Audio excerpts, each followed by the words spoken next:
నియమించిన వాక్య ప్రకారంగా చూసినట్లయితే చక్కటి వాక్యము దేవుడు మనకిస్తూ ఉన్నాడు. కనుక దయచేసి జాగ్రత్తగా వినడానికి ప్రయత్నం చేయండి. మరి త్వరగా రావడానికి 11:30 కల్లా మనం ముగించడానికి అవకాశం ఉంటుంది. ఎండల కాలము ఇంకొక 2-3 వారాలు మనము ఇదే రీతిగా జూన్ 2nd వీక్ వరకు రావాల్సి వస్తుందేమో. ఆ తర్వాత మరి ఎండలు తగిన తర్వాత యథావిధిగా మన సమయము కానీ నేను ఒకటి నమ్ముతాను, మీరు కూడా నమ్మాలి. మనకు పనులుంటాయి, కానీ దేవుని సన్నిధిని నిర్లక్ష్యము చేయడము అది ఆశీర్వాదం కాదు అని జ్ఞాపకం చేస్తూ ఉన్నాను. కొంచెం ఆలస్యం రావడానికి కూడా కుదరకుండా మరి టైం మెయింటైన్ చేయడము అది చాలా మంచిది. మీ పిల్లలకు స్కూల్కి పంపించినప్పుడు ఖచ్చితంగా 9 అంటే 9కి లోపట ఉండాలి. మరి తల్లిదండ్రులు ఎవ్వరు కూడా ఫెయిల్ కారు ఆ విషయంలో. మరి ట్రైన్కు పోవాలన్నా ఫ్లైట్కు పోతే కనీసం 2-3 గంటల ముందు కూర్చోవాలి. మరి వీటన్నిటిని పాటించేటప్పుడు వీటన్నిటిని సృష్టించిన సృష్టికర్త సన్నిధిలో రావడానికి మాత్రము కొంచెం ఆలస్యం చేస్తూ ఉంటే అది కొంచెము ఇది దేవుని సన్నిధి అని జ్ఞాపకం చేస్తున్నాను. కొన్ని సంఘాల్లో అయితే మరి తలుపులు వేస్తూ ఉంటారు. మరి అలా కాకుండా కొంచెం మెయింటైన్ చేయడము నేర్చుకోండి. మరి మన ఇండియాలో ఒక బ్యాడ్ రిమార్క్ ఏముందంటే బస్సుల ద్వారా ప్రయాణం చేసేవారు ఒకప్పుడు, కానీ ఈనాడు బస్సులు కూడా ఫ్రీగానే, మరి ఆడవాళ్ళకు ఫ్రీగానే ఉంది. మరి బస్సులో ప్రయాణం చేసేవారు మన సంఘస్థులు ఎవ్వరు లేరు. ఎందుకంటే దేవుడు మనల్ని దీవించాడు. ఎలా దీవించాడు అంటే ప్రతి ఒక్కరికి వాహనాలు ఉన్నాయి. మరి చిన్న పెద్ద వాహనాలు లేకపోతే ఆటో వేసుకొని మనము సహవాసం చేయడము చాలా ముఖ్యము. అది రెగ్యులర్గా రావడం మంచిది. మరి ఈరోజు వాక్యము నేను చెప్పబోయే వాక్యం ఏంటంటే సాతాను వేసే వలలో మనము పడిపోతూ ఉంటాం. సాతానుడు మరి ఎవరిని పడగొడతాడు అంటే విశ్వాసులను, దేవుని బిడ్డలను పడగొడుతూ ఉంటాడు. కనుక మరి 7 విషయాలను మనం ఈరోజు ధ్యానం చేసుకోబోతూ ఉన్నాం.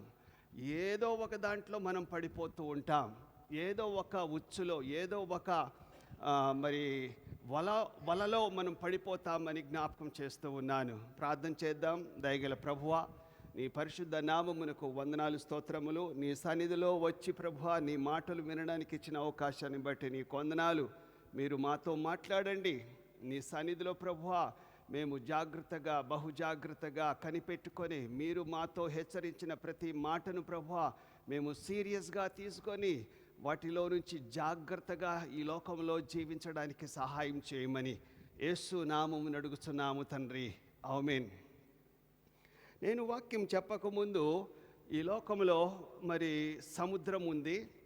మరి కుంటలు, చెరువులు, నదులు నిండుతూ ఉంటాయి, కానీ సముద్రము నిండదు. ఆ సముద్రములో చిన్న పెద్ద రకరకాలైన చేపలు ఉంటూ ఉంటాయి. ఆ చేప మరి సముద్రంలో ఉంటుంది. సముద్రంలో ఏ నీరు ఉంటుందండి? ఉప్పు నీరు ఉంటుంది. సముద్రంలో ఎన్ని సంవత్సరాలైనా మనకంటే ఎక్కువ ఆయుష్ కలిగిన చేపలు కూడా సముద్రంలో ఉంటాయి.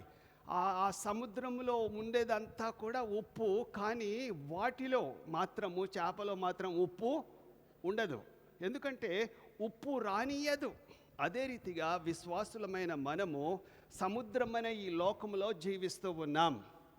ఈ లోకంలో జీవిస్తున్నప్పుడు సాతానుడు మనకంటే చాలా రెట్లు చాలా బలవంతుడు. కానీ లోకంలో ఉన్నవానికంటే మనలో ఉన్నవాడు ఇంకా బలవంతుడు. అది నమ్మాలి. సైతానుడు బలవంతుడే. సైతానుడు ఎక్కడి నుంచి వచ్చాడో, ఎలా వచ్చాడో చాలాసార్లు బోధించాను. మళ్ళీ ఇంకా చాలా ప్రసంగాలు ఉన్నాయి, నేను చెప్తాను. కానీ సైతానుడు ఖచ్చితంగా వాడి టార్గెట్ ఎవరి మీదనంటే విశ్వాసుల మీద టార్గెట్ ఉంటూ ఉంది. లోకంలో ఉన్నవారు ఆల్రెడీ ఆయన పార్టీలో, ఆయన వైపు తిరుగుతూ ఉన్నారు. కనుక మనము తిరగము. మనము క్రైస్తవులము. బైబిల్ పట్టుకొని వాక్యము చదివి దేవుని మీద విశ్వాసం ఉంచి ముందుకు సాగి వెళ్తున్న మనల్ని వాడు టార్గెట్ చేస్తూ ఉంటాడు. కనుక వాడి టార్గెట్లో, వాడి ట్రాప్లో మనం పడిపోకుండా మనల్ని మనం కాపాడుకోవడానికి ప్రయత్నం చేయాలి. ప్రయత్నం చేస్తూనే ఉండాలి. ఒక్కసారి వదిలేసి ఆయన వదిలిపెట్టాడు. మళ్ళీ ఇంకొకసారి ఛాన్స్ ఇస్తూ ఉంటాడు. ఒక వల కాకపోతే ఇంకొక వల, ఒక ప్రయత్నం ద్వారా ఇంకొక ప్రయత్నం చేస్తూ ఉంటాడు. కనుక వాడి చేతిలో నుంచి, వాడు వేసే వల నుంచి, వాడు వేసే ఆ విత్తనాలు, లేకపోతే వాడు చూపించే ఆశ నుంచి మనము బయటపడడానికి మనవంతుగా కృషి చెయ్యాలి. మనకొచ్చే శోధనలు, మనకొచ్చే నష్టాలు, కష్టాలు ఎలా వస్తాయో, ఈరోజు సైతానుడు మనకు ఎలా శోధిస్తాడో, ఎలా ఉచ్చులు వేస్తాడో. ఉచ్చులు అంటే తెలుసు కదా, వలంటే తెలుసు, కానీ ఉచ్చు అంటే మనం ఆ ఉచ్చు ఉందని కనబడదు. నేను చిన్నప్పుడు గువ్వలను పట్టేవాడిని, తర్వాత కొంగలను పట్టేవాడిని, చిన్న చిన్న పిట్టలను పట్టేవాడిని. అంటే హై స్కూల్ లెవెల్లో నేను, నా స్నేహితులు 2-3 బయటికి వెళ్ళి రోజంతా, ఎండాకాలం అంటే రోజుకొక ఏదో ఒక 2-3 పక్షులు పట్టుకొని తినేవారు. మాదేమో పెద్ద అడవేమీ కాదు, కానీ చలకకు వెళ్ళి ఆ చెట్ల, ఆ యొక్క పొలాలలో వెళ్ళి ఏదో ఒక పిట్టను, 1-2-3 పిట్టలను మేము పట్టుకొని తినేవాళ్ళము. ఎలా పట్టుకోవాలో, ఎలా ఉచ్చులయ్యాలో. ఈవెన్ ఆఫ్టర్ మ్యారేజ్ అయిన తర్వాత కూడా నా భార్యకు మంచి భోజనం పెట్టాలి, మంచి ఆహారం అంటే మాంసం పెట్టాలి అంటే ఉచ్చులు పెట్టి మాంసము, పిట్టలను బట్టి ఆమెకు వారానికి ఒక 2 సార్లు పిచ్చుకలతో ఆహారం పెట్టాను. అప్పుడు నా దగ్గర డబ్బు లేదు, నా జీతం 250 రూపాయలు. ఆమెకు మాంసం తేవాలంటే నేను వేటకు వెళ్ళాలి. వేటకు వెళ్ళాలంటే ఆ పల్లెటూరులో పెరకవేడు, వర్ధన్నపేట తాలూకా పెరకవేడు, అన్నారం షరీఫ్ దగ్గరలో ఉంటున్న చాంప్ల నాయక్ తండలో నేను వినయ్ పుట్టక మునుపు అమ్మగారిని నేను పోషించాను చిలకలతో. ఇవన్నీ ఎందుకు చెప్తున్నాను అంటే, ఉచ్చు లేక వల. మనుషులకు బోయవాడు ఏం చేస్తూ ఉంటాడంటే, పక్షులను పట్టడానికి, రకరకాలైన పిట్టలను, పక్షులను పట్టడానికి వల వేస్తాడు. పక్షులు కానీ పిట్టలు కానీ వలను చూచి రావు, వల మీద లేక వలలో ఉంటున్న విత్తనాలను చూసి అవి వచ్చి వాళ్తూ ఉంటాయి. అప్పుడు వేటగాడు, ఈ బోయవాడు వాటిని పట్టుకొని తింటూ ఉంటాడు. కనుక వారి జీవితము ఆ రీతిగా. పక్షులనే కాదు, కోతులను ఎలా పట్టాలో మనం ఇప్పుడు, ఒకప్పుడైతే ఇవన్నీ కూడా మనకు దొరికేటివి కాదు. ఇప్పుడు యూట్యూబ్లో ట్రాప్, పక్షులను కానీ, లేకపోతే జంతువులను కానీ, మృగాలను కానీ, ఈవెన్ ఏనుగులను ఎలా భూమి తవ్వి పైన చెత్త పెట్టేసి ఏ రీతిగా ఏనుగులను, పులులను, లేక జంతువులను, పక్షులను, రకరకాలైన కోతులను, ఈవెన్ నక్కలను. ఒక్కసారి ఆలోచన చేయండి, సంసోను ఎన్ని నక్కలు పట్టాడు? 300 నక్కలు. ఒక్క నక్క మనం దొరుకుతుందా? మన చుట్టూ నక్కలు ఉన్నాయి కానీ దొరకదు. అయితే సంసోను ఏం చేసి ఉంటాడు? ఉచ్చు వేశాడు. ఎలాంటి ఉచ్చులేశాడో తెలియదు, కానీ 300 నక్కలను పట్టడానికి ఎంత పెద్ద ట్రాప్, ఎంత పెద్ద ఉచ్చు వేసి పట్టుకున్నాడో. పట్టుకొని బంధించాడో. బంధించిన తర్వాత ఒకదానికి ఒకటి తోకకు నిప్పు కట్టి ఆ యొక్క ఫిలిస్తీయుల పొలాలలో వదిలిపెట్టినట్టుగా మనం చూస్తూ ఉన్నాం.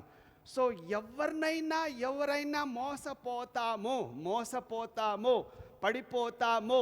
కానీ మనల్ని మనము కాపాడుకోవడానికి దేవుని సహాయం లేకపోతే మనము బ్రతకలేము ఈ లోకంలో. ప్రతి ఒక్కరికి ఏదో ఒక వల, ఏదో ఒక ఉచ్చు, ఏదో ఒక ట్రాప్లో పడిపోతాము. వాటిని తప్పించడానికి మన వల్ల కాదు గనుక దేవుణ్ణి అడగాలి, జాగ్రత్తగా ఉండాలి. మనుషులకే ఇన్ని తెలివితేటలు ఉంటే, వింటున్నారా, బోయవానికే ఇన్ని తెలివితేటల ఉచ్చులు వేసే మాయ మాటలతో, లేకపోతే రకరకాలైన ఉచ్చులు వేస్తూ ఉంటారు. కనుక వాటన్నిటిలో తప్పించుకునే మార్గం లేదు, ఉచ్చులో పడిపోతారు. బోయవాడికే కానీ, నాకు కానీ, ఈ లోకంలో ఉంటున్న ఉచ్చులు వేసే వారికే కానీ అన్ని తెలివితేటలు ఉంటే, సైతానుడికి ఇంకా ఎన్ని తెలివితేటలు ఉంటాయి? ఖచ్చితంగా వాడికి చాలా షార్పు. మన అందరికంటే, లోకంలో మనుషులందరికంటే కొన్ని శక్తులు, కొన్ని పవర్ దేవుడు వాళ్ళకి ఇచ్చినట్టుగా, సైతానుడికి ఇచ్చినట్టుగా మనం చూస్తున్నాము. సైతాను అంటే ఎవరో కాదు, దేవుని దూత. ఒకప్పుడు దేవుని సన్నిధిలో ఉంటున్నప్పుడు, అతను గర్వించి జీవించినప్పుడు, అతన్ని కిందికి పంపించినప్పుడు దాదాపుగా కోట్ల దయ్యాలు, లేకపోతే కోట్ల దేవతలు, లేక కోట్ల సైన్యము కిందికి భూలోకములో మరి బ్రతకడానికి వచ్చి ఉన్నాయి. భూలోకములు అంటే మనలాగా ఇంటి మీద మరి లేకపోతే ఇంట్లో అవి నివసించవు. ఎవరు? సాతానుడు ఇంట్లో రావు, ఇంట్లో ఉంటాయేమో కానీ ఇంట్లో మనలాగా కుర్చీలు వేసుకొని సోఫాలు వేసుకొని కూర్చునే దయ్యాలు లేకపోతే ఈ అపవిత్రమైన శక్తులు దురాత్మలు ఉండవు. అవి ఎక్కడ తిరుగుతాయని చెప్పాను ఒకప్పుడు, చెప్పాను 2-3 వారాల్లోనే. అవి ఎక్కడ నివసిస్తూ ఉంటాయి? వాటి నివాసం ఎక్కడా? చెప్పలేదా? మర్చిపోయారా? చెప్పలేదా? మర్చిపోయారా? చెప్పా కానీ మర్చిపోయారు. అవి గాలిలో తిరుగుతూ ఉంటాయి, ఈ శూన్యములో తిరుగుతూ ఉంటాయి. దానికి హద్దులు లేవు. ఒక దేశము ఒక ఏరియా అని కాదు. అయితే ఒక్కొక్క దేశానికి ఒక్కొక్క అధిపతి ఉంటాడు. ఒక్కొక్క దేవుని అధికారము కలిగిన వ్యక్తులు ఏ రీతిగా అయితే ఉంటారో, లేకపోతే దేశాధిపతిగా ఏ రీతిగా ఉంటారో వాటికి కూడా అధికారాలు ఉన్నాయి. ఆ సబ్జెక్ట్ కాదు ఇప్పుడు నేను చెప్పేది. అది ఇంకొకసారి ఆ యొక్క టాపిక్ మనం ధ్యానం చేసుకుందాము. ఒక్కొక్క దేశానికి ఒక్కొక్క అధికారి ఉంటాడు. ఆ అధికారుల క్రింద అనేక దయ్యాలు లేకపోతే అనేక శక్తులు ఉంటాయి. ఆ శక్తులు అటు ఇటుగా విశ్వాసంలో ఎదగనటువంటి వారికి పట్టడానికి రకరకాలైన ట్రాప్, రకరకాలైన ఉచ్చులు, రకరకాలైన వలలు వేస్తూ ఉంటాడు. కనుక ఆ వలలో నుంచి తప్పించుకోవడానికి అది వల అని గుర్తించడానికి ఎవరి సహాయం కావాలి? పరిశుద్ధాత్మ దేవుని సహాయం కావాలి. లేకపోతే మనంతటా మనము తెలుసుకోలేము. దేవుని సన్నిధి, దేవుని యొక్క ప్రసన్నత, దేవుని యొక్క కాపుదల ఉంటే తప్ప వాడి ఉచ్చు ఉందని మనకు అర్థం కాదు. మహామహులు పడిపోతుంటారు. మహామహులు అంటే గొప్ప గొప్పవారు పడిపోతూ ఉంటారు. అందులో నేను 7 పాయింట్లు చెప్పకముందు ఎగ్జాంపుల్, ఈ ట్రాప్ లేకపోతే ఈ ఉచ్చు అనేది మరి చాలా రకాలుగా ఉంటాయి. బైబిల్లో ఆ ఉచ్చులో పడిపోయిన మొట్టమొదటి వ్యక్తి ఎవరు? సైతాను ఉచ్చులో పడిపోయిన వారు మొట్టమొదటి వ్యక్తి ఎవరు? మన హవ్వమ్మ. హవ్వమ్మకు రమ్యమైన అందమైన పండును చూపించి, షైనింగ్ కొట్టే పండును చూపించి, ఓ తల్లి ఎందుకు దాన్ని తినకుండా ఉంటున్నావు, తిను అని ఆశ చూపించి, నువ్వు తింటే ఏమవుతావో తెలుసా? దేవతవైతావు, దేవుని స్థానంలో ఉంటావు. నీకు చావు అనేది ఉండనే ఉండదు. నువ్వు దేవుని లెవెల్లో ఉంటావు. ఎప్పుడన్నా మనల్ని మన దగ్గరకు వచ్చే వాళ్ళు 2 విషయాలను తీసుకొని వస్తుంటారు. ఒకటి డబ్బు, రెండోది పొగడతలు.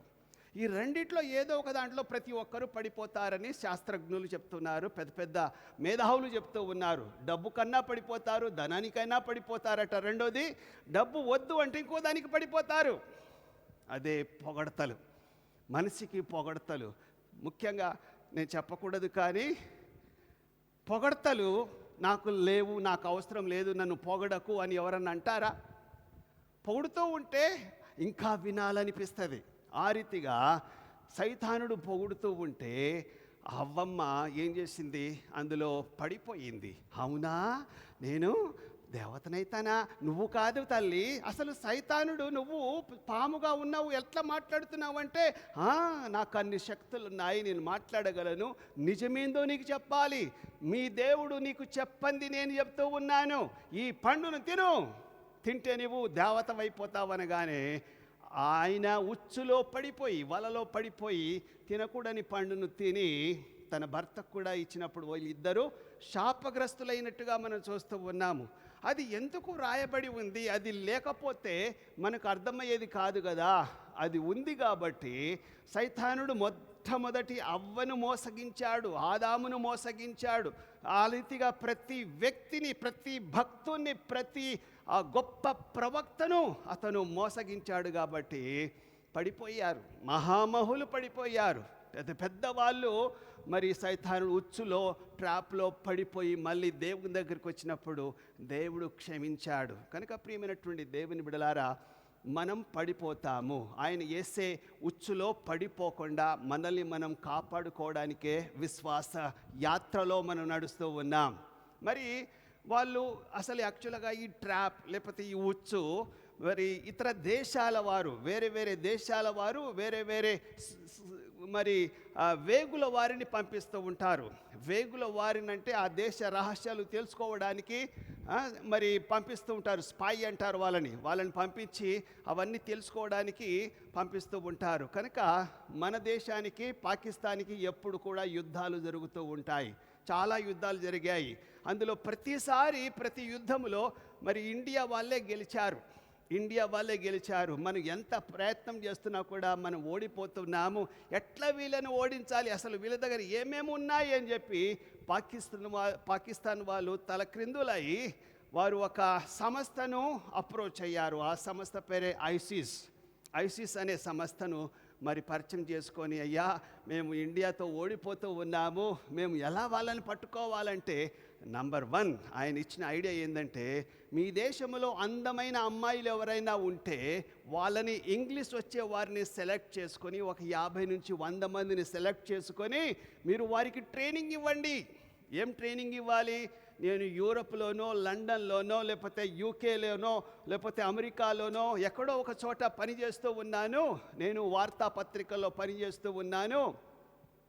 ఆ వార్తాపత్రికలో ఆయా దేశాల గురించి మరి వివరాలు రాసుకొని మా సారుకు మేము సబ్మిట్ చేయాలని ట్రైనింగ్ ఇచ్చి మంచి అందమైన అమ్మాయిల డీపీ పెట్టి నువ్వు మరి పంపించు అని చెప్పారట ఐసిస్ వాళ్ళు. సో పాకిస్తాన్ ఆర్మీ వాళ్ళు ఏం చేశారంటే, వాళ్ళ టార్గెట్ అంతా కూడా వేరే దేశాలను మనం గెలుస్తామేమో కానీ ఇండియాని మాత్రం గెలవమని చెప్పి ఇండియా మీద ఫోకస్ పెట్టారు. ఎవరి మీద ఫోకస్ పెట్టారు? టాప్ లెవెల్ ఆర్మీ వాళ్ళ మీద పెట్టినట్టుగా మనం చూస్తూ ఉన్నాం. మీరు ఇంటర్నెట్లో చెక్ చేస్తే అందులో రంజిత్ కేకే అని ఒక పెద్ద ఆర్మీ లీడర్, ఆయన మరి ఒకరోజు ఒక అమ్మాయి హాయ్ అని పంపించేసరికి ఆమె డీపీ చూస్తే చాలా క్యూట్గా అందంగా ఉన్న అమ్మాయి కనబడేసరికి హాయ్ అని ఇతను కూడా హలో అని పంపించాడు. అట్లా చాట్ చేసుకున్నారు.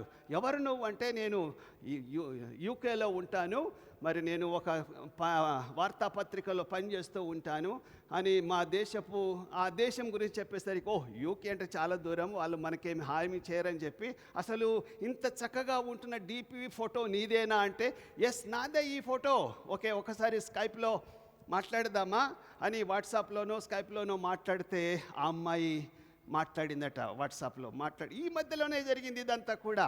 మాట్లాడితే అందమైన అమ్మాయి కనబడేసరికి, ఇంత మంచి అమ్మాయి నాతో మాట్లాడుతుందని చెప్పి ఆయనతో ఫ్రెండ్షిప్ చేసేసరికి ఇక వాళ్ళు ఎక్కడి వరకు వచ్చారంటే చాలా వరకు వచ్చేసారు. చివరికి మరి ఆమె చెప్పిన మాటలకు ఈ రంజిత్ కేకే, ఆయన ఫోటో కూడా మీరు చెక్ చేసుకోవచ్చు. 2-3 పేర్లు నేను చెప్తాను, నంబర్లు కాదు పేర్లు, వారి ఫోటో వీలైతే వినయ్ చూపిస్తాడు, లేకపోతే మీరు జ్ఞాపకం చేసుకోండి. రంజిత్ కేకే అనేటోడు టాప్ లెవెల్ ఆర్మీ లీడర్. అతను అమ్మాయి ట్రాప్లో పడిపోయినప్పుడు మన దేశ వివరాలు మరి యుద్ధ విమానాలు ఏవే ఉన్నాయో అవన్నీ కూడా ఆమెకు లీక్ చెప్పేశాడు. ఆమె పేరు డామిని. ఆమె అన్ని వివరాలు తెలుసుకొని వాళ్ళ దేశ సైన్యాధిపతికి తెలియజేస్తూ ఉంది. ఆ రీతిగా ఇంకొక వ్యక్తి ఎవరు అంటే, మరి మన హైదరాబాద్లో ఉంటున్న ఒక వ్యక్తి, ఆయన కూడా మరి పటేల్, ఆయన పేరు హైదరాబాద్లో పఠన్ కుమార్ అనే వ్యక్తి కూడా మరి అందులో ఉన్నాడు. ఈ రీతిగా 50 మంది ఆర్మీ లీడర్స్ని ఆ అమ్మాయిలంతా కూడా టార్గెట్ చేసుకొని మన దేశ వివరాలన్నీ కూడా పాకిస్తాన్కి వెళ్ళిపోయినాయని మీరు మరి మంచిగా జాగ్రత్తగా చూస్తే తెలుస్తుంది.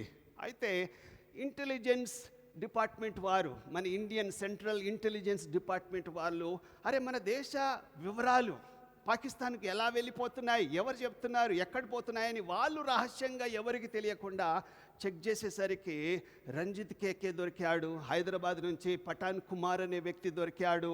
తర్వాత ఇంకొక పంజాబ్లో ఇంకొక వ్యక్తి సోమ్వీర్ అనే వ్యక్తి దొరికారు. వీళ్ళను చెక్ చేస్తూ ఉంటే ఇంకా 50 మంది దొరికారట. ఆ 50 మంది మొత్తము వీళ్ళు యూరప్ నుంచి, అమెరికా నుంచి, లేకపోతే లండన్ నుంచి వచ్చిన అమ్మాయిలు అనుకున్నారు. కానీ వాళ్ళందరూ కూడా పాకిస్తాన్ అమ్మాయిలు. వాళ్ళ ఉచ్చులో పడిపోయారు. వివరాలన్నీ కూడా వాళ్ళకు తెలియపరిచినట్టుగా మనం చూస్తూ ఉన్నాం. సో అందమైన అమ్మాయిలు లేకపోతే అందమైన అబ్బాయిల ద్వారా పడిపోతారు అనేది నా నంబర్ 1 పాయింట్. సో ఆ రీతిగా మన బీజేపీ సూరత్లో ఉంటున్న కేసీ పటేల్ అనే ఒక ఎంపీ, ఆయన కూడా ఒక అమ్మాయి పార్టీకి పిలిచింది. సరే, అమ్మాయి పార్టీకి పిలిచింది కదా అని పోయి పార్టీలో బాగా తింటూ త్రాగుతూ మరి మత్తులో ఉన్నాడు. మత్తు మందు వేసిన తర్వాత ఆ అమ్మాయి రూమ్లో తీసుకుపోయి అతనితో వ్యభిచారం చేయడము, ఆ వీడియో తీసుకొని ఆ రోజు వెళ్ళిపోయిన తర్వాత మెల్లగా వీడియో క్లిప్పింగ్ పంపించి, ఇదిగో నేను నీతో మరి ఈ రీతిగా నువ్వు నన్ను ఇట్లా పాడు చేశావు, ఇప్పుడే ఈరోజే నువ్వు 10 లక్షలు కనుక నా అకౌంట్లో పెట్టకపోతే పంపకపోతే నీ యొక్క వివరాలన్నీ కూడా బయట పెడతానని చెప్పి బ్లాక్మెయిల్ చేసినట్టుగా ఒక అమ్మాయి చెప్పినట్టుగా సూరత్ ఎంపీ అతను కూడా దొరికిపోయాడు. ఏం చేయాలో తెలియదు. నువ్వు నన్నేమైనా చేస్తే ఈ యొక్క వీడియో క్లిప్పింగు మా అక్క దగ్గర మా అన్న దగ్గర నేను పెట్టేశాను, నువ్వు ఖచ్చితంగా 10 లక్షలు పంపాల్సిందే అనగానే ఆయన తాను చావాలి, ఆత్మహత్య చేసుకొని, లేకపోతే అమ్మాయిని ఏదైనా చెయ్యాలి. ఈ రెండు చేయకుండా కమిషనర్ని కలిసి, అయ్యా నేను మత్తుమందు నాకు ఇచ్చి ఒక అమ్మాయి ఇలా చేసిందని చెప్పి ఉన్నదంతా చెప్పుకున్న తర్వాత కమిషనర్ ఎలాగో ఆమెను పట్టుకొని అరెస్ట్ చేసి లోపల పెట్టినట్టుగా మనం చూస్తూ ఉన్నాం. ఇదంతా నగ్న సత్యం, నేను చెప్పేదంతా కూడా నిజమే. ఇవన్నీ ఎందుకు చెప్తున్నాను అంటే, మనుషులకే ఇలాంటి ఉచ్చులు లేకపోతే ఇలాంటి ట్రాప్లో ఉంటే సైతానుడికి ఎన్ని తెలివితేటలు ఉంటాయి చెప్పండి. ఈరోజు నేను చెప్పబోయే వాక్యము 7 ఉచ్చులలో మనం పడిపోకుండా దేవుడు మనకు సహాయం చేయుటకు చాలా జాగ్రత్తగా మనం ఉండాలి. నంబర్ 1 ఏంటంటే అందమైన అమ్మాయిలు లేకపోతే అందమైన అబ్బాయిలు. ఫోటోలు చూపించి, ఇప్పుడు మీరు చూస్తే ఒక్కొక్కసారి ఫోటోలు మరి ఎంత బాగుంటాయో, అవి చూసినాక ఇంకా చూడాలి ఈమె ఎవరు అని. అలాంటి ఫోటోలు యూట్యూబ్లో లేకపోతే మీ యొక్క ఇంటర్నెట్లో కనబడుతూ ఉంటాయి. కనుక అమ్మాయిల ఫోటోలు అబ్బాయిల ఫోటోలు చూపించి అబ్బాయిలను అమ్మాయిల ఫోటోలు చూపించి పడగొట్టే లోకంలో మనం ఉన్నాం. ఇవన్నీ ఎవరి ప్లాను? ఎవరు చేస్తున్నాడు? సాతానుడు చేస్తూ ఉన్నాడు. ఆ ట్రాప్లో నుంచి, ఆ ఉచ్చులో నుంచి మనం బయటపడాలని ప్రసంగి గ్రంథము 9వ అధ్యాయం 26 చదవండమ్మా. మరణము కంటే ఎక్కువ దుఃఖము కలిగించినది ఒకటి నాకు కనబడెను, అది వలల వంటిదై ఉరుల వంటి మనసును. చూడండి, వలల వంటిదై ఊరల వంటి మనస్సును, బంధకముల వంటి చేతులను కలిగిన స్త్రీ, దేవుని దృష్టికి మంచివారైన వారు దానిని తప్పించుకొందురు గాని, పాపాత్ములు దాని వలన పట్టుబడుదురు, దానిలో పడిపోతారు.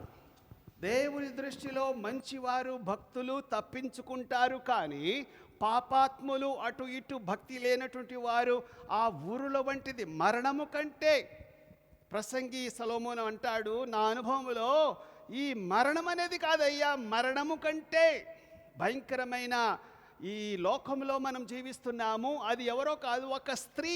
ఆ స్త్రీ ద్వారా, స్త్రీ చూపించే ప్రేమ లాలన మాటల్లో పురుషులు పడిపోతారు. ఎందుకంటే ఆయన ఆల్రెడీ పడిపోలేదా? ఆల్రెడీ పడిపోయాడు. ఎంతమంది స్త్రీలను ఆయన చూశాడు, ఎంతమంది స్త్రీల అందాన్ని చూశాడు ఆయన. ఎంతోమంది స్త్రీలు రకరకాలైన లాలన మాటలతో పడగొట్టారు అని చెప్పి, ఇది నాకు మరణం కంటే భయంకరమైనది, మరణం కంటే మరి చాలా బాధకరమైనది అని చెప్పి తాను వ్యక్తపరుస్తున్నాడు. స్త్రీలు ఆ రీతిగా మనల్ని బంధిస్తారు. దేవుని భక్తిలో ఉంటున్న వారు మాత్రమే తప్పించుకుంటారు, కానీ పాపాత్ములు అందులో పడిపోతారు. జాగ్రత్త.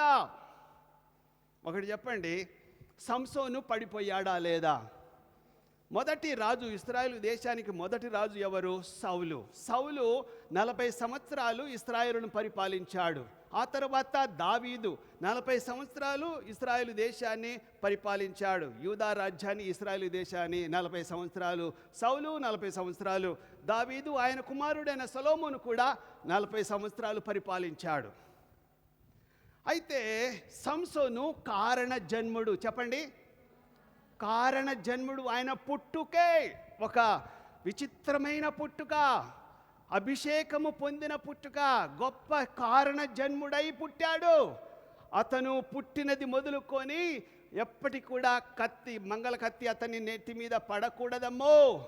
ఎలాంటి ద్రాక్షరసం అతను త్రాగకూడదు. చాలా అభిషేకం పొందిన వ్యక్తి. ఇలాంటి వ్యక్తి ముందు కానీ తర్వాత కానీ లేడు. అంతకు ముందు కానీ తర్వాత కానీ అంతటి బలశాలి అయిన సంసోను లాంటి గొప్పవాడు ఉండడు. అంత గొప్ప అభిషేకము పొందిన ఈ సంసోను వీళ్ళిద్దరికంటే 80 సంవత్సరాలు ఇశ్రాయేలు దేశాన్ని పరిపాలించాలి, కానీ కేవలం 20 సంవత్సరాలే న్యాయాధిపతిగా ఉన్నట్టుగా మనం చూస్తూ ఉన్నాం. న్యాయాధిపతులు 15వ అధ్యాయంలో. ఎందుకంటున్నానంటే ఎవరి చేతిలో, ఎవరి ట్రాప్లో పడిపోయాడండి? దెలీలా ట్రాప్లో పడిపోయాడు. దెలీలా ట్రాప్లో పడిపోయి సమస్తము పోగొట్టుకున్నట్టుగా మనం చూస్తూ ఉన్నాం. కనుక పురుషులు అమ్మాయిల మనసులో, లేకపోతే అమ్మాయిల ఆ యొక్క మైకంలో పడిపోతూ ఉంటారు. అమ్మాయిలు కూడా అబ్బాయిల మైకంలో పడిపోతూ ఉంటారు. మా దగ్గర ఎక్కువగా అమ్మాయిలే ఉంటారు, నర్సింగ్ అమ్మాయిలు. పాపం వెళ్ళిపోయారు ఇప్పుడు. కానీ వాళ్ళకి చెప్తూ ఉంటాము, చివరి వాళ్ళు 3rd ఇయర్ అయిపోయిన తర్వాత వాళ్ళు మా దగ్గర ఒక క్లాస్ పెట్టుకొని వాళ్ళకు అమ్మగారు, నేను ఎక్కువగా చెప్తుంటాను, అమ్మగారు అయితే రోజు చెప్తూ ఉంటుంది, ఏమని? జాగ్రత్త, మీ ప్రొఫెషన్ వేరు, మీరు మంచిగా మీ ఈక్వల్గా ఉంటున్న అబ్బాయిలను చూసుకోండి. కానీ వాళ్ళు అటెండర్ని, వార్డ్ బాయ్ని ప్రేమించి లేపుకొని వెళ్ళిపోతూ ఉంటారు. ఒక అందంగా కనబడే అటెండర్, 10th కూడా పాస్ కాడవాడు అటెండర్ అంటే, వీళ్ళు GNM మంచి జీతం ఉంటుంది, మంచి ఫ్యూచర్ ఉంటుంది. కానీ అబ్బాయిల మోజులో పడిపోయి లేపుకొని పోతారు, పెళ్ళిళ్ళు చేసుకుంటారు, తల్లిదండ్రులు కూడా తెలియకుండా. మా దగ్గర చాలా కేసులు ఉన్నాయి. ఎందుకంటున్నానంటే అబ్బాయిలే కాదు అమ్మాయిలను చూసి పడిపోయేది, అమ్మాయిలు కూడా అబ్బాయిలను చూసి పడిపోతూ ఉంటారు. కనుక ఇదంతా కూడా ఎవరు వేస్తారని చెప్తున్నాను. నంబర్ 1, సాతానుడు వేసే ఉచ్చు. ఈ ఉచ్చులో పడిపోకుండా ఎవరు బయటపడతారట? భక్తులే, దేవుని భక్తులు మాత్రమే. ఇది సాతాను ఉచ్చు, ఇందులో పడిపోతే నా లైఫ్ ఖతం అని చెప్పి మనము జాగ్రత్త పడి అందులో నుంచి బయటపడము మంచిది. నంబర్ 2 ఏంటంటే, సైతానుడు వేసే నంబర్ 2 ఉచ్చు ఏంటంటే మనీ, డబ్బు అనే వల వేస్తూ ఉంటాడు. బైబిల్ ఏం చెప్తుందో చూద్దాం. 1 తిమోతి 6వ అధ్యాయము 9వ వచనం. ధనవంతులు అగుటకు ఆపేక్షించువారు శోధనలోను, ఉరిలోను, అవివేక యుక్తములను, హానికరములైన అనేక దురాశలను పడుదురు. చాలు. ధనవంతుడగుటకు అపేక్షించుకోకూడదు. లోకంలో నా ఫ్రెండ్ ఒక ఆయన ఉంటాడు, ఇక్కడే RL నగర్లో. ఆయన పేరు చెప్పను. ఆయన నేను కలిసినప్పుడు రియల్ ఎస్టేట్ పర్సన్. ఏం చేస్తారు బ్రదర్ అంటే, నేను సేవనే కదా నాది, నేను కరెస్పాండెంట్ కదా, చర్చి నడిపిస్తాను కదా ఆయనకి చెప్పాను. కానీ నువ్వేం చేస్తావని నేను కూడా అడిగాను. అయ్యా, డబ్బు సంపాదించాలి, నా పిల్లలకు మంచి హోదాలో నడిపించాలి అని రకరకాలుగా అతను డబ్బు సంపాదించడానికి ప్రయత్నం చేశాడు. పోయిన సంవత్సరం కూడా కాలేదు, మా కాలనీలో ఉన్న వాళ్ళందరూ రెడ్డిసు, వాళ్ళు కూడా రెడ్డిస్, నాకు చాలామంది ఫ్రెండ్స్ ఉన్నారు. పోయాను పెళ్ళికి. చాలా పెద్ద ఆ యొక్క షామీర్పేట పోతుంటే ఒక పెద్ద ఫంక్షన్ హాల్ ఉంది, దాని పేరేదో మర్చిపోయినా. చాలా పెద్ద ఫంక్షన్ హాల్, 10,000 మంది పడతారు అందులో. అంతమందిని పిలిపించి తన బిడ్డ వివాహం చేశాడు. పోయిన ఎండాకాలం 1 ఇయర్ అవుతుంది. మా కాలనీ నుంచి చాలామంది రెడ్డిస్ పోతే, ఏ సార్ మిమ్మల్ని ఎవరు పిలిచారంటే, ఈ పెళ్లి కూతురు నాన్న నా ఫ్రెండ్ అండి, ఆయన రెడ్డి గారు, సో అండ్ సో రెడ్డి గారు అని చెప్పినప్పుడు చాలా గ్రాండ్గా చేశాడు. డబ్బు సంపాదించాలని రకరకాలైన మోసాలు, దందాలు చేస్తూ ఉన్నవారు ఈ లోకంలో చాలామంది ఉన్నారు. వారిని చూచుకుంటూ మనం కూడా ఉన్నదాన్ని సరిపించుకోకుండా, లేకపోతే అతిక ఆశపడకుండా డబ్బు సంపాదించాలి అనే ఉపేక్ష మనకు ఉండకపోతే మంచిది.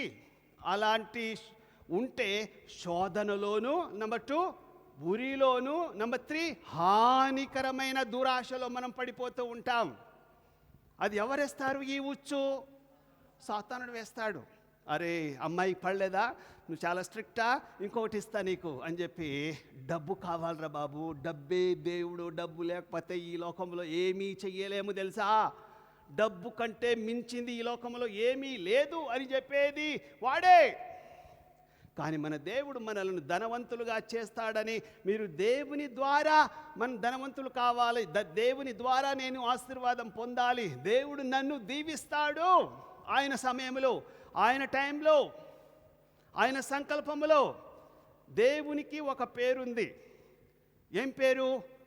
ఆలోచనకర్త. ఆయన ఆలోచనకర్త, బలవంతుడైన దేవుడు. ఆయన ఆలోచన ప్రకారము మనం జీవించినట్లయితే ఆయన టైం ప్రకారంగా మనల్ని దీవిస్తాడని మనం నమ్మాలి. మనం ఏం చేస్తామంటే, మనం ఎంత ప్రార్థన చేసినా కూడా మన ప్రార్థన దేవుడు వింటలేడని చెప్పి అడ్డదారిలో అటు ఇటు వాళ్ళు చెప్పినట్టు, లోకంలో చెప్పినట్టుగా దేవుని వాక్యాన్ని చాలా జాగ్రత్తగా పరిశీలించకుండా రకరకాలైన తవ్వలు వెతుకుతూ ఉంటాం. కనుక ధనము సంపాదించుట మంచిది కాదు. అనేక శోధనలోను, ఊరిలోను, హానికరమైన దురాశలలో పడిపోతూ ఉంటాం. బైబిల్లో ఒక వ్యక్తి ఉన్నాడు. 12 సింహాసనముల మీద కూర్చున్న 12 సింహాసనములో ఒక సింహాసనం మీద కూర్చుండవలసిన ఒక వ్యక్తి ఇస్కరియోతు యూదా కేవలం 30 వెండి నాణాలకు ఆశపడి దేవుణ్ణి అమ్ముకున్నాడు. ఆ ఆశ చూపించింది ఎవరు చెప్పండి? సాతానుడు. 30 వెండి నాణాలు కూడా ఆయన పట్టుకున్నాడు కానీ అనుభవించలేదు. ఉరియేసుకొని పాపాన్ని ఒప్పుకొని దేవుని దగ్గర పోయి, ప్రభువా నేను తప్పు చేశాను అని చెప్పి వీళ్ళకి చెప్పుకున్నాడు. కానీ ఎవరి దగ్గర రావాలి? మనము తప్పులు చేస్తూ ఉంటాం, మనుషుల ముందు ఒప్పుకుంటాం, కానీ మనుషులు ఒప్పుకుంటే పాప క్షమాపణ దొరకదు. దేవుని దగ్గర మనము ఒప్పుకుంటే దేవుడు క్షమిస్తాడు. దేవుని దగ్గర రావాలి. ప్రభువా నేను అడ్డమైన దారిలో పోయి మరి డబ్బు సంపాదించుకున్నాను కనుక నేను ఈ తప్పును క్షమించమని చెప్పి దేవుని దగ్గర అడగాలి. ఒక వ్యక్తి బైబిల్లో ఇంకొక వ్యక్తి అడిగాడు, ప్రభువా నేను అన్యాయంగా సంపాదించిందంతా కూడా తిరిగి 4 రెట్లు ఇచ్చేస్తాను అని దేవుని ముందు ఒప్పుకున్న వ్యక్తి ఎవరు? పొట్టి జక్కయ్య. కనుక మనము ఇది కనుక మనము దేవుని దగ్గర అడగకుండా మనము ఎవరెవరినో అడుగుతూ ఉంటాము. దేవుని దగ్గర రావాలి. ప్రభువా అన్యాయంగా సంపాదించుకున్నాను, 4 రెట్లు నేను అన్యాయస్తులకు ఇచ్చేస్తాను, నా సగములో నా ఆస్తిలో సగము బీదలకు ఇచ్చేస్తానని చెప్పి దేవుని ముందు మొత్తము ఒప్పుకున్నప్పుడు ఆయన నీతిమంతుడు. ఇశ్రాయేలులో ఇలాంటి నీతిమంతుడు, విశ్వాసం కలిగిన వాడిని ఎవరిని నేను చూడలేదు. కనుక ఈ డబ్బు ధనము మనం సంపాదించిందంతా కూడా ఈ లోకంలో వదిలిపెట్టి పోవాల్సిందే, అనుభవించం. కానీ నీతిగా సంపాదించి దేవుని ద్వారా ఆశీర్వాదం పొందేది నిత్యము నిలకడగా ఉంటుందని మనం జాగ్రత్తగా ఉండాలి. అంతేకాదు గొప్ప గొప్ప ప్రవక్తలు, బిలాము ప్రవక్త మీకు తెలుసు కదా, బాలాకు రాజు చెప్పాడు, వారిని శపించు, బండెడు వెండి బంగారాలు నీకు ఇస్తానంటే ఆ వెండి బంగారాల కోసం ఆశపడి శపించాలని 1 కాదు 2 కాదు 3 కాదు 4 సార్లు బలిపీఠాలు కట్టి ఆ ఇశ్రాయేలు ప్రజలను శపించడానికి పోయాడు. దేవుడు కాదు, నువ్వు పోయేది తప్పుదారి, నువ్వు డబ్బుకు ఆశపడి, బాలాకు ఇచ్చే డబ్బు ఆశపడి వీళ్ళను శపించబోతున్నావు. మోయాబులారా మీరు దీవించబడరు, వాళ్ళు నేను ఏర్పాటు చేసుకున్న ప్రజలని చెప్పి మోయాబు గొప్ప ప్రవక్త, ఆయన ద్వారా ఆయన కూడా పడిపోయాడు. తర్వాత గొప్ప శిష్యుడు ఎలీషా శిష్యుడు గెహజీ ఏం చేశాడు? శిష్యత్వాన్ని వదిలిపెట్టి ఆ నయమాన్ని ఇచ్చే బంగారము వెండి దుస్తుల కొరకు ఆశపడి పరిగెత్తాడు, డబ్బు కోసం ఆశపడి పరిగెత్తాడు. తర్వాత ఏం కొని తెచ్చుకున్నాడు? కుష్ఠరోగం కొని తెచ్చుకున్నాడు. గొప్ప శిష్యుడండి, గొప్ప మరి ప్రవక్త. అంతేకాదు గొప్ప గొప్ప సేవకులు, గొప్ప గొప్ప నాయకులు పడిపోతూ ఉంటారు. వీళ్ళంతా కూడా డబ్బు కావాలని, డబ్బు ఎవరికి చేదు అనే మాట లోకంలో ఉన్న వాళ్ళు అంటూ ఉంటారు. అందరము కాంతా దాస్తులే అని కూడా లోకంలో అంటూ ఉంటారు. కనుక మనం వీటిని తృజించి ద్వేషించి, ప్రభువా నీ దగ్గర నుంచి వచ్చే నీతికరమైన ఆశీర్వాదం నాకు కావాలి. ఎక్కడ ఆగిందో నా ఫైలు, ఎక్కడ ఆగిపోయిందో నా నల్ల, ఏ కచర వచ్చిందో నాకు తెలియదు. ఆ కచర తీసేసి నా ట్యాంకీని నింపు, నాకు కావలసిన ఆశీర్వాదాన్ని కుమ్మరించు అని చెప్పి దేవుని దగ్గర మనం అడిగినట్లయితే దేవుడు తప్పకుండా మనల్ని దీవిస్తాడని జ్ఞాపకం చేస్తూ ఉన్నాను. నెంబర్ 1 ఏంది? అందమైన అమ్మాయిలు కానీ అబ్బాయిలు కానీ ట్రాప్లో పడిపోకూడదు, సైతానుడు వేసేది. నెంబర్ 2 ఏంది? డబ్బు వల్ల మనం పడిపోతుంటాం. నెంబర్ 3 ఏంటంటే పదవి కావాలి, పొజిషన్ కావాలి. పదవి కోసం ఏదన్నా చేస్తాం, ఎంతమందినన్నా చంపుతూ ఉంటారు చాలామంది.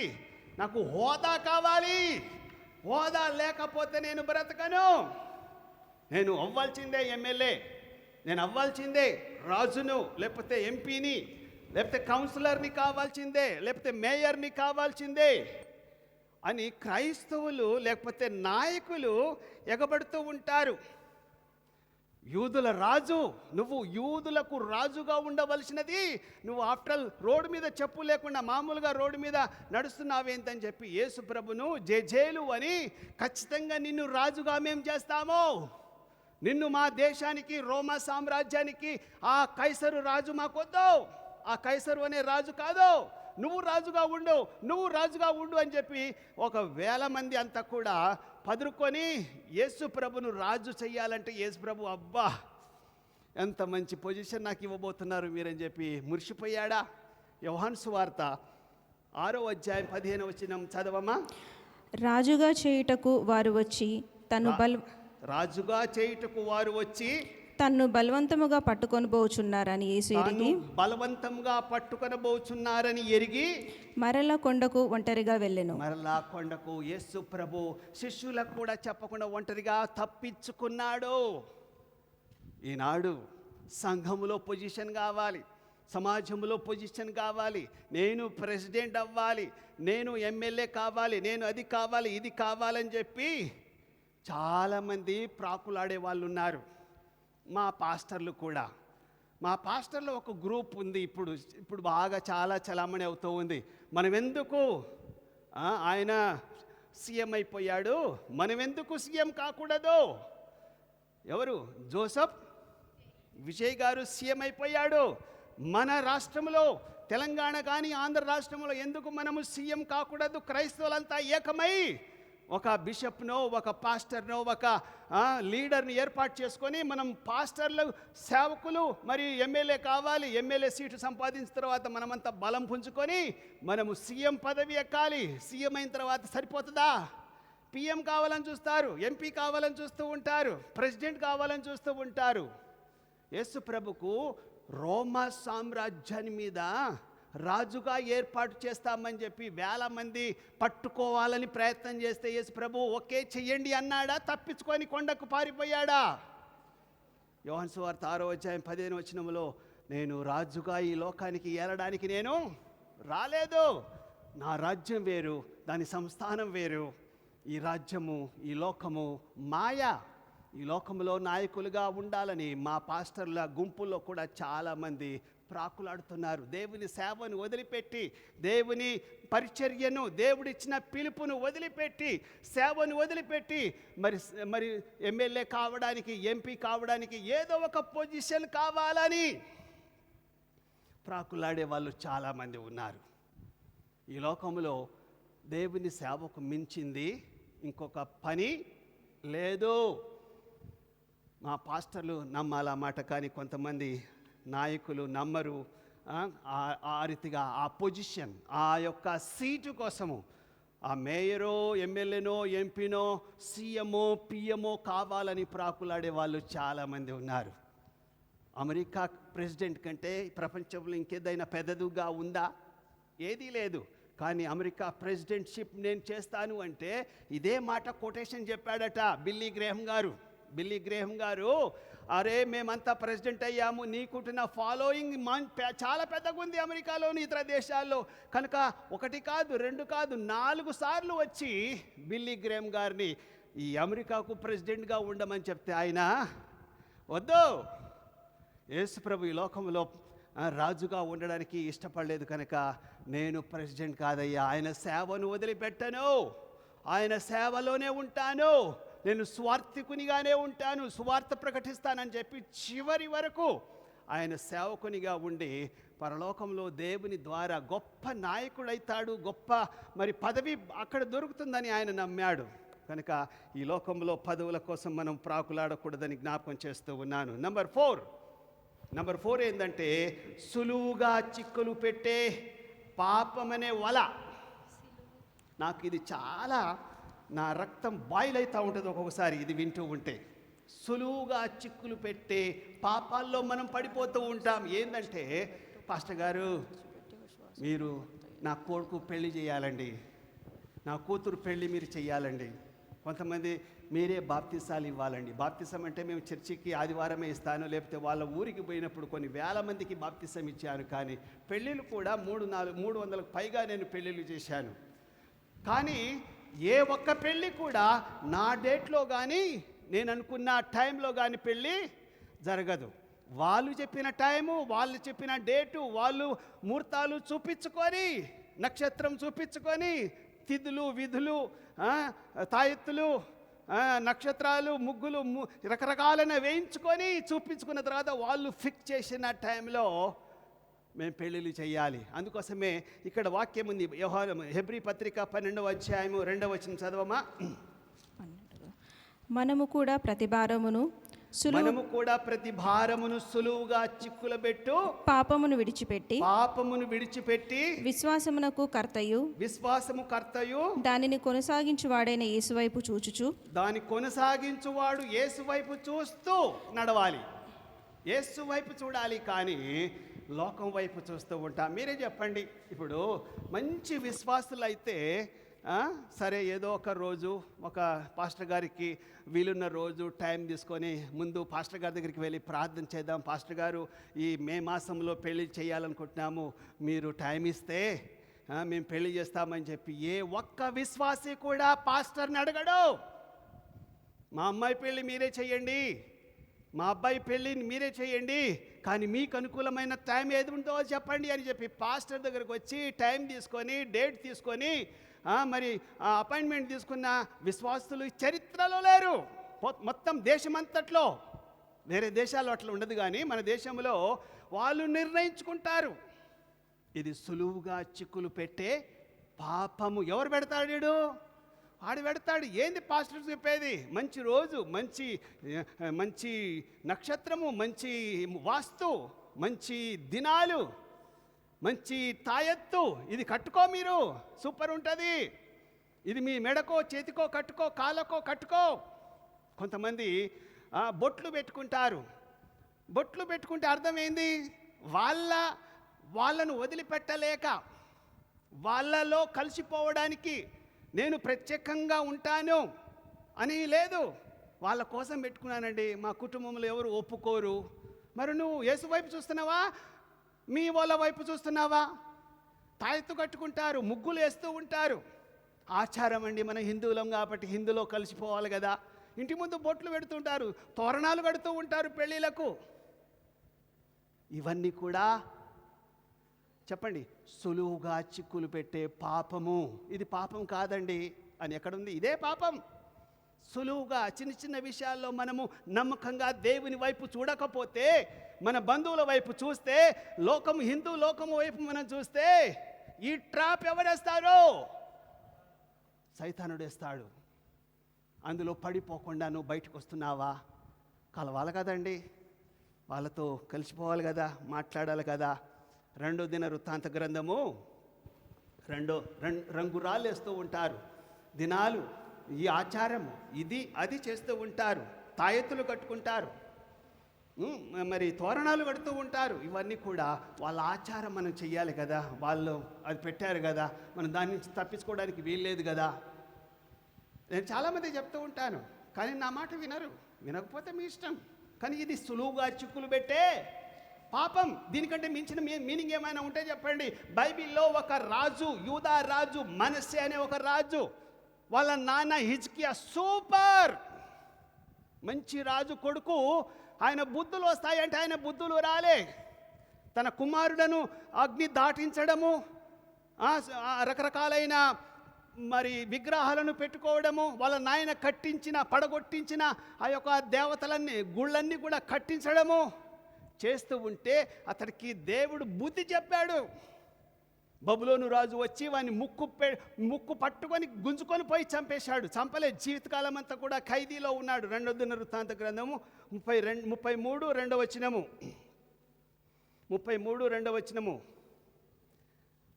ఇతడు ఇశ్రాయేలుల ఎదుట నుండి యెహోవా వెళ్ళగొట్టిన అన్యజనులు చేసిన హేయ క్రియలను అనుసరించి యెహోవా దృష్టికి చెడు నడత. నేను మంచిగానే ఉన్నాను, ప్రార్థన చేసుకుంటున్నా, వాళ్ళు నా పక్కోళ్ళు, నా బంధువులు, నా వాళ్ళు చెప్పినప్పుడు నేను వాళ్ళ మాట కలిసిపోతే, వాళ్ళతో నేను కలిసి ఉండకపోతే నువ్వు ప్రత్యేకమైన దానివి, ప్రత్యేకమైన వాడివి. You have to be separate your self. కానీ కలిసిపోతాను అంటే మనం కలవకూడదు. ప్రభు నమ్ముకున్న తర్వాత మన బంధువులు, రక్త సంబంధికులు, మన కొడుకులు, కూతుర్లు, లేకపోతే మన తల్లిదండ్రులు చెప్పే మాట మనం వినకుండా ఎవరి వైపు చూడాలి? మన విశ్వాసమునకు కర్త అయిన యేసు వైపు చూస్తూ జీవించాలి అని ప్రభు చెబుతుంటే, ఈయన వాళ్ళ నాన్న ఎంత గొప్పోడో. ఈ మనస్సే వాళ్ళ నాన్న పేరేంటి? హిజ్కియా సూపర్ రాజు. ఆయన బుద్ధులు కొడుకుకు, మనసే రాజుకు రాలే. అన్ని కూడా విగ్రహాలను పెట్టుకొని ఇతడు ఇశ్రాయేలు ఎదుట నుండి యెహోవా యొద్ద వెళ్ళగొట్టిన అన్యజనులు చేసిన హేయ క్రియలు అనుసరించి యెహోవా దృష్టికి చెడు నడిచెను. కాబట్టి అతని ఆ దేశాన్ని నాశనం చేశాడు. దేవుడు పాలు తేనెలు ప్రవహించు కనాను దేశానికి మిమ్మల్ని పంపిస్తాను, కానీ ఆ దేశమంతా కూడా విగ్రహాలతో నిండి ఉంది.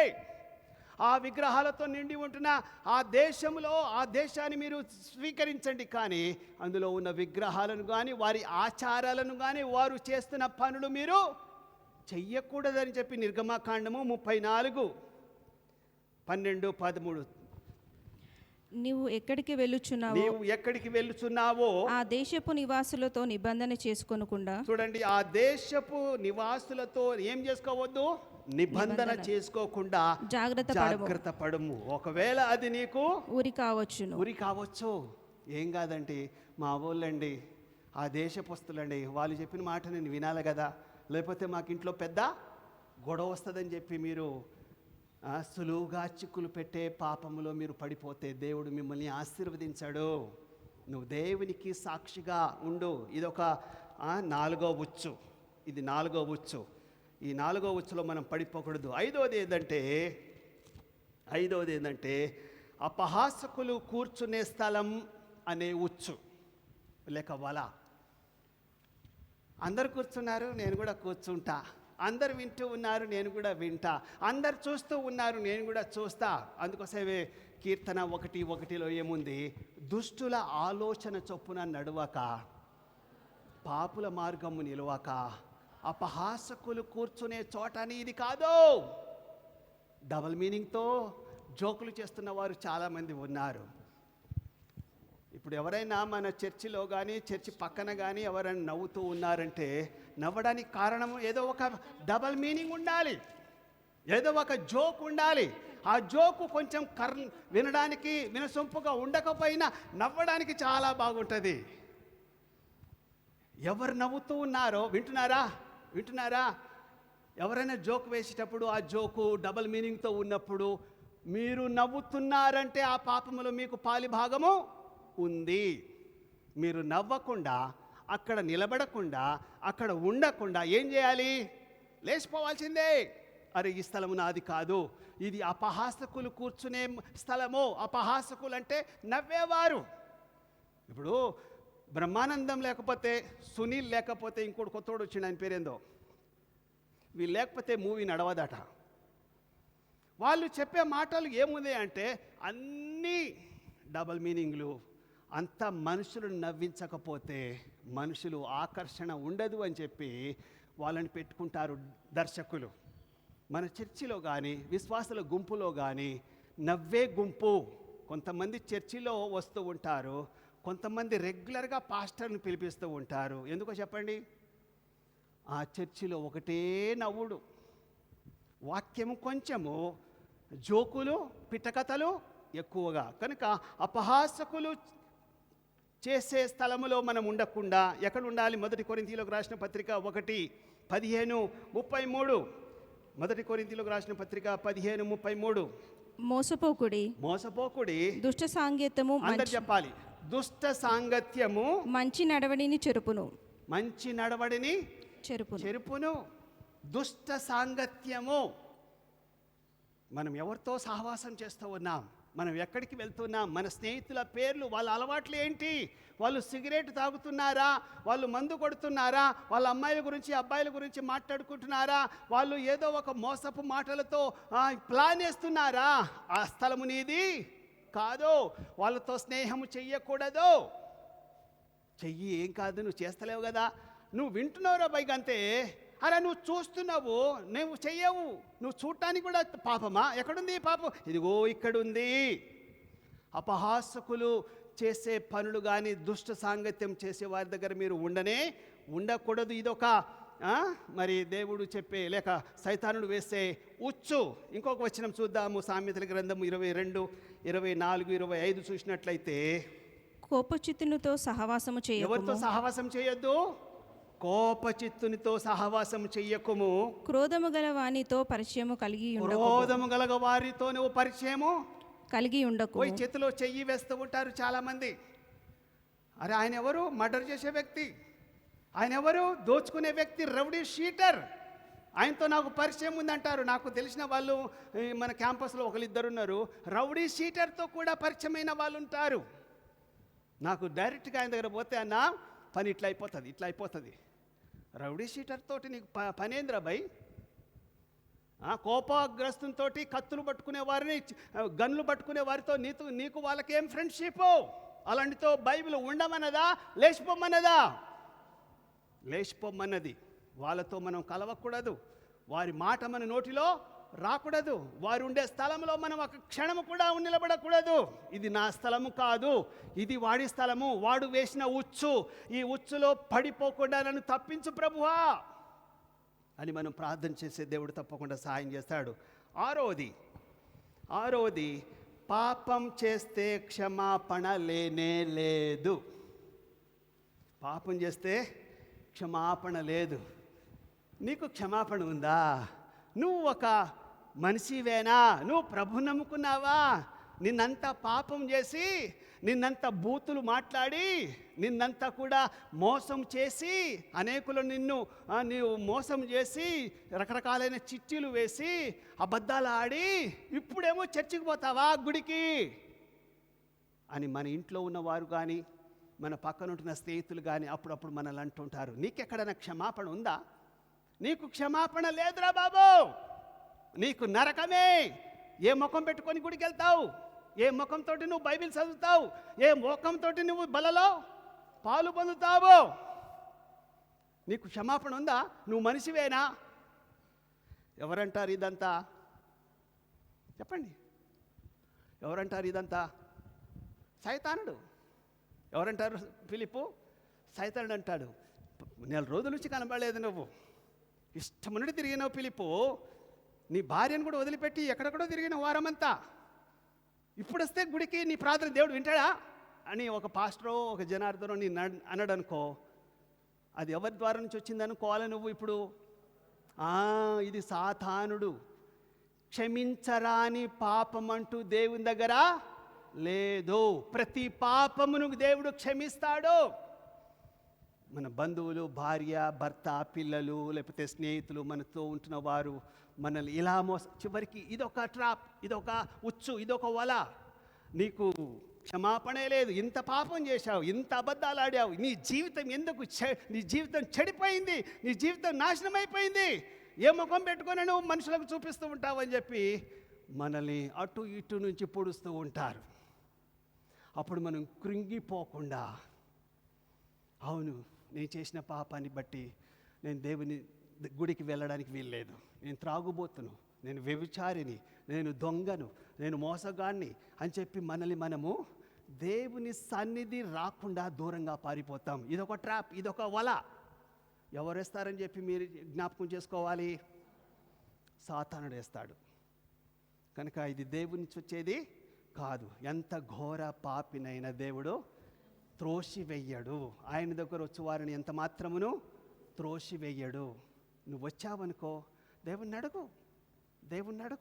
దేవుడు ప్రేమించేవాడు, క్షమించేవాడు. ఆయన దగ్గర వచ్చి వారిని ఎంత మాత్రము ఈ చర్చిలో రాకూడదని ఎవరన్నా అంటే మీరు ఈ మాట పెట్టుకోవాలి. ఇది ఎక్కడి నుంచి వచ్చిందని మీరు గుర్తు చేసుకోవాలి. సాతాను నుంచి వచ్చింది. చివరిది ఏంటంటే నరకము లేనే లేదు. నరకము, అగ్నిగుండం. దెర్ ఈజ్ నో హెల్. నరకం లేదు. మన ఇష్టం. మనం ఎంత పాపం చేసినా దేవుడు క్షమించేవాడు, దేవుడు కృపగలవాడు, దేవుడు దయామయుడు అని చెప్పేవాళ్ళు అమెరికాలో, ప్రపంచంలో ఇప్పుడు వస్తూ ఉన్నారు. ఒక్కసారి యేసు ప్రభు దగ్గరికి జీవితంలో ఒక్కసారి గుడికి వస్తే చాలు. నువ్వు ఎంజాయ్ యువర్ లైఫ్. తిను, త్రాగు, ఏమైనా చేసుకో. లాస్ట్లో దేవుని దగ్గరికి వచ్చి ప్రభు క్షమించమంటే దేవుడు క్షమిస్తాడు అని చెప్పే బోధకులు ఇప్పుడు రెడీగా ఉన్నారు. ఇది ఎవరి ట్రాపు? ఇది ఎవరి బోధ? సాతానుడు బోధ. అమ్మలారా, అయ్యలారా, జాగ్రత్త. లోకంలో భయంకరంగా ఏదేదో చెప్తూ ఉంటారు. వాళ్ళు ఇంకేం వాక్యం చెప్తారో తెలుసా? ఇదిగో లోక పాపమును మోసుకొని పోవు దేవుని గొర్రెపిల్ల. లోకంలో ఉన్న వారందరి పాపములు దేవుడు మోసుకొని పోయాడు సిలువలో. కనుక ఇక పాపులు ఎవరు లేరు. అందరూ నీతిమంతులే, అందరూ పరిశుద్ధులే, అందరూ దేవుని బిడ్డలే. నువ్వు నెల కాదు, ఒక సంవత్సరానికి ఒకసారి గుడికి వచ్చి ఒక అర్ధ గంట కనబడి ఆ ప్రదక్షిణలు చేసి ఒక 1000-10,000 రూపాయలు వేసేసి పో, ఏం కాదు. నువ్వు నీ ఇష్టం రా బాబు, బతుకు, ఎక్కడికైనా బతుకు, గుడికి రావాల్సిన అవసరం లేదు. దేవుడు మంచివాడు, ప్రేమ గలవాడు, ఆయన కాపరి, ఆయన దయామయుడు అని చెప్పేవారు ఉన్నారా లేదా? ఎన్ని పాపాలనే చేసుకో, లాస్ట్లో ప్రభువా క్షమించమంటే దేవుడు క్షమిస్తాడు అని చెప్పే బోధకులు ఎక్కువగా అవుతున్నారు. కనుక మనము ఆ మాటలు వినకుండా ఈ మాటలు వినండి. ఇంకో మాట వాళ్ళు ఏమంటారంటే, బైబిల్ కొటేషన్ వాళ్ళ దగ్గర కూడా ఉంది. 124వ కీర్తన, అందరూ చదవండి. 124వ కీర్తన 6-7 వచనము. వారి పండ్లకు మనలను వేటగా అప్పగింపని యెహోవా స్తుతి నొందునుగాక. అప్పగించని దేవుడు యెహోవా స్తుతి నొందునుగా. వారి పండ్లకు మనల్ని అప్పగించడు. నాశనం చేసేవాడు మనల్ని అప్పగించడు. రెండవది, పక్షి తప్పించుకొనున్నట్లు మన ప్రాణము వేటగాండ్ర ఉరి నుండి తప్పించుకొని ఉన్నది. ఉరి తెంపబడెను. మనము తప్పించుకొని ఉన్నాము. నరకం పోము. నరకానికి మనం పోయేది లేదు. మనల్ని తప్పించేవాడు దేవుడు స్తుతి నందునుగాక. మనకు రాక్షసులను అప్పగించడు, అగ్నిగుండంలో పడవేయడు. మనల్ని కాపాడుతాడు, మనల్ని బ్రతికిస్తాడు, మనల్ని సంరక్షిస్తాడు. మనం ఏ నరకంలో కానీ అగ్నిగుండంలో మనం పడము, ఉరి నుంచి తప్పించబడతాము. పక్షి తప్పించుకున్నట్టుగా మనల్ని తప్పిస్తాడు అనే బోధ వాళ్ళు చేస్తారు. ఇలాంటి ఉచ్చులో పడిపోకుండా మన సహవాసం దేవునితో ఎల్లప్పుడూ ఉండాలి. దినము ఆయనకు దగ్గరగా మనం చేరాలి. ఇలాంటి ట్రాప్, ఇలాంటి వల సైతానుడు వేస్తూ ఉంటాడు. కనుక జాగ్రత్త. నెంబర్ 1 ఏంటి? అందమైన అమ్మాయిలు, అబ్బాయిలు వేస్తూ ఉంటాడు. ఆ వలలో మనం పడకూడదు. నెంబర్ 2 ఏంది? డబ్బు కావాలని, డబ్బు లేకపోతే ఎట్లా అని చెప్పి చెప్తూ ఉంటాడు. కనుక మనము శోధనలోను, హానికరమైన దురాశలోను, ధనము కొరకు మనం ప్రాకులాడకూడదు అని. ఇది ఎవరి ఉచ్చు? సాతానుడు ఉచ్చు. 3వ ఉచ్చు ఏంది అమ్మా? పదవి, పొజిషన్. నాకు పొజిషన్ కావాలి, నేను లీడర్ అవ్వాలి, నేను ఎమ్మెల్యే కావాలి. ఎమ్మెల్యేలంతా కూడా దొంగోళ్ళని నేను అంటలేను. కానీ దేవుని బిడ్డలుగా ఉంటున్న వారు, పాస్టర్లు, మేము ఎమ్మెల్యే అవ్వడానికి వీల్లేదు. సంఘ పెద్దలు, మీలో ఎవరైనా ఒక పెద్ద లీడర్ కావాలంటే మీ పిలుపు వేరు, మా పిలుపు వేరు. నేను ఇది మా కొరకే అంటున్నా. దేవుని సేవకు సమర్పించిన తర్వాత మళ్ళీ నేను ఎమ్మెల్యేగానో ఎంపీగానో ఉంటానని చెప్పి దైవ సేవకులు చాలామంది సిటీలో, హైదరాబాదులో, తెలంగాణ, ఆంధ్రలో చాలామంది సేవను వదిలిపెట్టి ఈ యొక్క పొలిటికల్గా తిరుగుతున్న వారు చాలామంది ఉన్నారు. పొలిటికల్ లీడర్ పెట్టుకుంటున్నారు. మన హక్కుల కోసం మనము పోరాడాలనే నినాదం ఎత్తుతూ ఉన్నారు. మనకు అవసరం లేదు అది. మాకైతే అలాంటిది నేను ఏ మీటింగు పోను. నాలుగోది ఏంటంటే సులువుగా చిక్కులు పెట్టే పాపము. అవి చాలా చిన్న చిన్నవే మన దృష్టికి. ఇంత చిన్నదానికి ఇది సైతానుడా, నేను పడిపోతారా? చాలామంది పడిపోతూ ఉంటారు ఈ ట్రాప్లో, ఈ యొక్క ఆచారాలలో, ఈ యొక్క చిన్న చిన్న మాటల్లో బంధువులను, స్నేహితులను, రక్త సంబంధికులను వదిలిపెట్టలేక వారి చెప్పే బోధను వింటూ ఇటు దేవుని సన్నిధిలో కూడా వస్తూ ఉంటారు.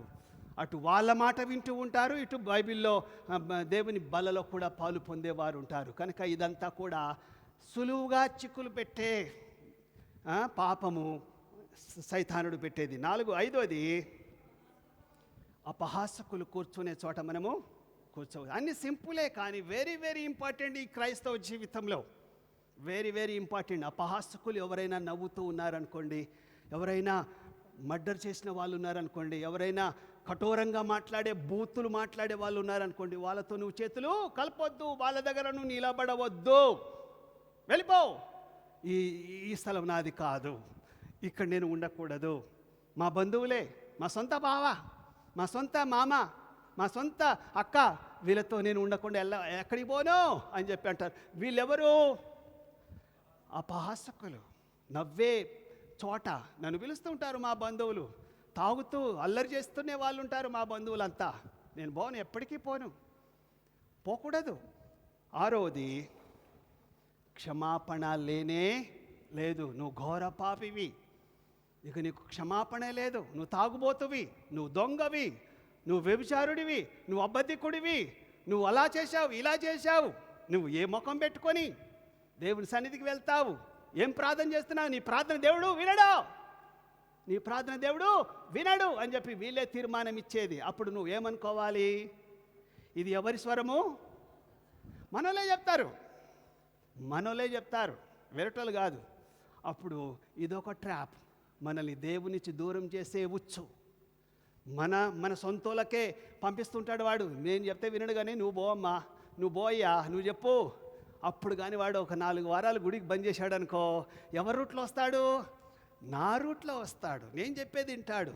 తర్వాత అప్పుడు లాస్ట్కి ఏమంటాడో తెలుసా? 7వది, నరకము లేనే లేదు. రెగ్యులర్గా గుడికి పోవాలనేది లేదు. నెలకు ఒకసారి కాదు, సంవత్సరానికి ఒకసారి పోతే చాలు. క్రిస్మస్, ఈస్టర్, ఇంకోటి గుడ్ ఫ్రైడే, ఈ 3 చాలరా. ఒక్కసారి కనబడు. ఎందుకు క్రిస్మస్కు టెంట్లు వేస్తూ ఉంటారు? ఎందుకు క్రిస్మస్కును, ఈస్టర్కు, గుడ్ ఫ్రైడేకు మరి జనాలు ఎక్కువగా వస్తున్నారు? ఇది ఎవరి ఉచ్చులో పడుతున్నారు వాళ్ళంతా? మీరు చెప్పాలి. నువ్వంతా కూడా ఆ ఉచ్చులో పడి సంవత్సరానికి ఒకసారి వచ్చేటోళ్ళు. మేము ఒక్కొక్కసారి చూస్తూ ఉంటాం కదా, మీరు కూడా చూస్తుంటారు కదా, మన చర్చిలో రెగ్యులర్గా రాకుండా అప్పుడప్పుడు పండగకు వచ్చే వాళ్ళంతా కూడా ఏ ఉచ్చులో పడిపోయారు? ఇప్పుడు చెప్పండి, ఈ 7 ఉచ్చుల్లో ఏదో ఒక ఉచ్చులో